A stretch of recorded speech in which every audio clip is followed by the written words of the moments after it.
আগামী নির্বাচনে বাকেরগঞ্জ থেকে হাত পাখাকে আমাদের সচিব মহোদয় বলছেন 80% ভোট পেয়ে, ইনশাআল্লাহ আপনারা যে চেষ্টা করেন 80%-এর উপরে ভোট পেয়ে ইনশাআল্লাহ হাত পাকা বিজয় অর্জন করবে ইনশাআল্লাহ। একটু চেষ্টা লাগবে, সাধনা। ও জাহিদু ফিল্লাহি হাক্কা জিহাদি। আমার কোনো ফায়দা নেই, বিশ্বাস করবেন কিনা।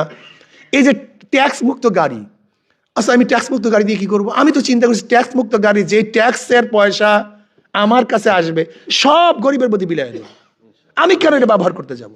বিশ্বাস আমি এমপি হলে সরকারি কোনো তৈল অমুক তমুক হাবি জাবি সুযোগ সুবিধা আমি নিতে যাবো কেন? এটা তো আমার কারণ হয় নাই, করছেন আপনারা। যদি সুযোগ সুবিধা গ্রহণ করতে হয় আপনারা গ্রহণ করবেন, আমি কেন গ্রহণ করতে যাব?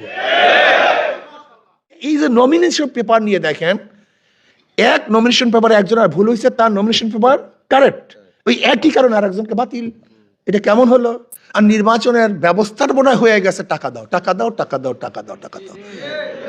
নির্বাচন মানি মারামারি, নির্বাচন মানি কাটাকাটি। একজন ভদ্রমতি আমাদের সচিব মহোদয়, সে কি এখন মারামারি করতে যাবে? আমি পীর মানুষ, আমি কি মারামারি করতে যাব?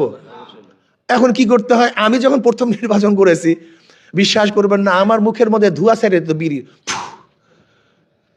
এটা করছে পাবলিক করছে, কিন্তু আমি পিছপা হইনি। কেন?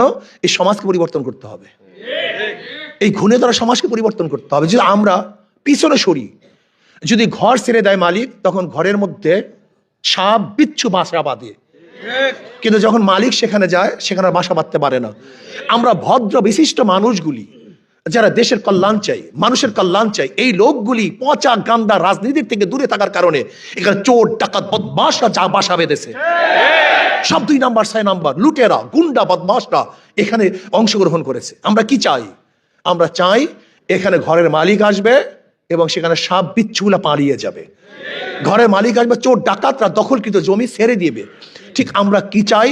ভদ্র বিশিষ্ট মানুষগুলি ক্ষমতায় আসুক, দিনদার এখানে আসুক। যদি দিনদার এখানে না আসে, 1000 বছর চেষ্টা করবেন, চিল্লাবেন, আন্দোলন করবেন, সংগ্রাম দিবেন, বারবার জীবন দিবেন, রক্ত দিবেন, এই দেশ পরিবর্তন হবে না। আমি আগেই বলেছি আমি এখানে কেন নির্বাচিত হতে চাই। আমরা সবাই বলছেন বাকেরগঞ্জ উন্নয়ন, বাকেরগঞ্জ উন্নয়ন সেকেন্ডারি কাজ।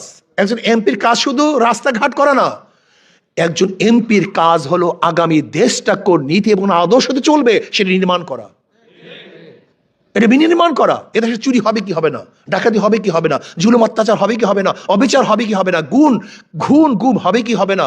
আজকে বিচারের অবস্থাটা কি? সেখানে নিরপেক্ষ বিচার নাই। আজকে বর্তমান বিচারালয়ের মধ্যে নিরপেক্ষ বিচার নাই, অথচ একজন বিচারালয়ে থাকা উচিত। এখানে ভদ্র বিশিষ্ট লোক আছেন। একটা ভালো কান্ট্রির সবচেয়ে বড় নমুনাটা কি?